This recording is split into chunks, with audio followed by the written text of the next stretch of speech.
ઉપલેટા નગરપાલિકા દ્વારા એક પેડ માં કે નામ અભિયાન અંતર્ગત વુમન ફોર ટ્રી કાર્યક્રમનો પ્રારંભ કરાયો છે, જેમાં મહિલાઓની સક્રિય ભાગીદારીથી શહેરને હરિયાળું બનાવવા માટે પ્રયત્નો કરવામાં આવ્યા. ભારત સરકારના એક પેડ માં કે નામ અભિયાન હેઠળ ગુજરાતમાં અમૃત મિશન તથા નેશનલ અર્બન લાઇવલીહુડ મિશન અંતર્ગત વુમન ફોર ટ્રી કાર્યક્રમનો પ્રારંભ કરવામાં આવ્યો છે. ઉપલેટા નગરપાલિકા દ્વારા આ કાર્યક્રમનો શુભારંભ પ્રમુખ વર્ષાબેન ગજેરા દ્વારા કરવામાં આવ્યો.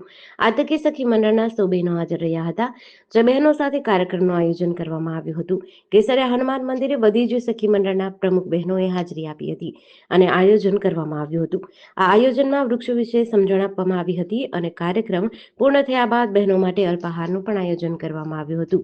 આ કાર્યક્રમને સફળ બનાવવા માટે નગરપાલિકાના પ્રમુખ ગજેરા વર્ષાબેન, નગરપાલિકાના સભ્ય તેમજ નગરપાલિકા NULM વિભાગનો સ્ટાફ ઉપસ્થિત રહ્યો હતો.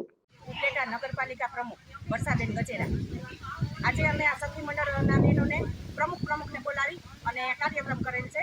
આ કાર્યક્રમમાં ઉપસ્થિત નગરપાલિકાના ઉપપ્રમુખ જીંદાબેન વ્યાસ, નગરપાલિકાના સદસ્ય શ્રી અસ્મિતાબેન મુરાણી, કોરંજામના મહિલા સમિતિના પ્રમુખ ચંપાબેન ગજેરા, દાસાપંથીવાડીના મહિલા સમિતિના પ્રમુખ નિશાબેન ડોબરિયા તથા જે અમારા સખી મંડળનો વિભાગ છે નગરપાલિકામાં ચાલે છે તે ઉષાબેન, પુષ્પાબેન, વિજયભાઈ તથા સખી મંડળના જે પ્રમુખો હોય દરેક મંડળના પ્રમુખો અહીંયા હાજર રહ્યા તથા ઉપસ્થિત જે બહેનો નિરાધાર જે એકલા હોય તેવા બહેનોને પણ અમે 5 બહેનોને બોલાવ્યા હતા અને મોટી સંખ્યામાં અહીંયા ઉપસ્થિત બધા બહેનો રહ્યા. આજે જે અમે સખી મંડળનો પ્રોગ્રામ કર્યો એ આ સખી મંડળ અંદાજે મેં 70 મંડળ તો મેં RTC બેંકમાં ખોલેલા છે. બાકીના ગામડાના મંડળ છે, ઉપલેટાના મંડળ છે, 16 મંડળથી ઉપર મારા સખી મંડળો ખોલેલા છે. આ મંડળોમાં બહેનો સરકારી જે લાભ આવે એ લાભ લે છે. આ મંડળના બહેનો નગરપાલિકાની ચૂંટણી હોય કે ધારાસભ્યની ચૂંટણી હોય, સાંસદની ચૂંટણી હોય કે તાલુકા પંચાયતની ચૂંટણી હોય, દરેકમાં જ્યાં બહેનોની જરૂર પડે, જ્યાં અમારે મિટિંગ કરવાની હોય ત્યાં સતત અમારી બહેનો 100 બહેનોથી ઉપર, કદાચ ને હું તો એમ કહું કે 500-600 બહેનો તો અમારે ઉપર જ હાજર જ હોય દરેક મિટિંગમાં. કોઈ પણ મિટિંગમાં અમને એમ નથી થયું કે અમારા બહેનો હાજર નથી. અમને સાથ સહકાર બહુ જ આપે છે. આરગામની મિટિંગ હોય તો અમારી સાથે આવે છે.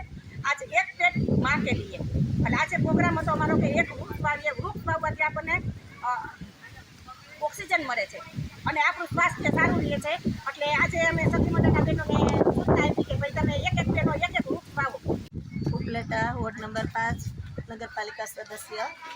આજ રોજ અમે અહીંયા કેસરિયા હનુમાન મંદિરે સખી મંડળના બહેનોની મિટિંગ બોલાવેલી હતી, જેમાં એક વૃક્ષ માં કે નામ એમનું અમે બધાને પ્રવચન કરેલું હતું અને એમને સમજૂતી આપેલી હતી.